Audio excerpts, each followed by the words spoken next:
Ravivez votre foi à travers les Écritures inspirées de Dieu. Voici votre lecture de méditation quotidienne.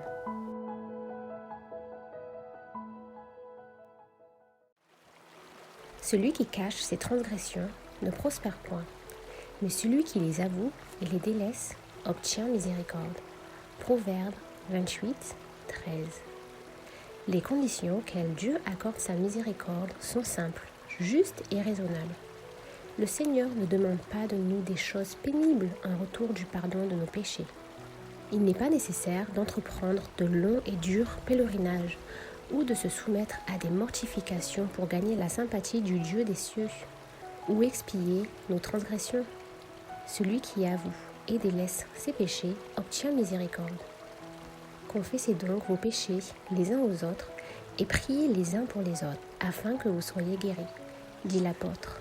Jacques 5, 16. Confessez vos fautes à Dieu, qui seul peut les pardonner, et confessez-vous mutuellement vos torts. Si vous avez offensé votre ami ou votre prochain, votre devoir est de le reconnaître, et le leur de vous pardonner. Vous devez ensuite rechercher le pardon divin, parce que le frère que vous avez blessé est la propriété de Dieu. En l'offensant, vous avez péché contre son Créateur et Rédempteur. Le cas est alors porté devant l'unique médiateur, notre grand souverain sacrificateur, qui a été comme nous en toutes choses, sans commettre de péché.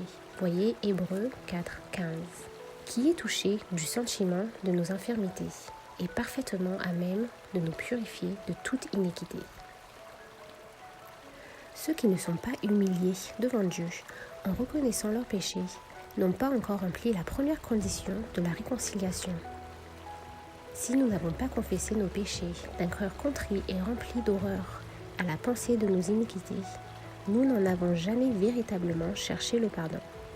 Et si nous ne l'avons jamais fait, nous ne pouvons pas avoir trouvé la paix de Dieu. L'unique raison pour laquelle nous n'avons pas le pardon de nos péchés passés, c'est que nous ne voulons pas nous humilier et nous conformer aux conditions de la parole de vérité. Des directives expresses nous sont données à ce sujet. La confession des péchés, qu'elle soit publique ou particulière, doit être franche et cordiale. Il ne faut pas qu'elle soit faite d'un air détaché et à la légère, ni imposée à des personnes qui n'ont pas encore appris à abhorrer le péché. La confession qui jaillit spontanément du tréfonds de l'âme rencontre la compassion infinie de Dieu. Le psalmiste s'exprime en ces termes. L'Éternel est près de ceux qui ont le cœur brisé, et il sauve ceux qui ont l'esprit dans l'abattement.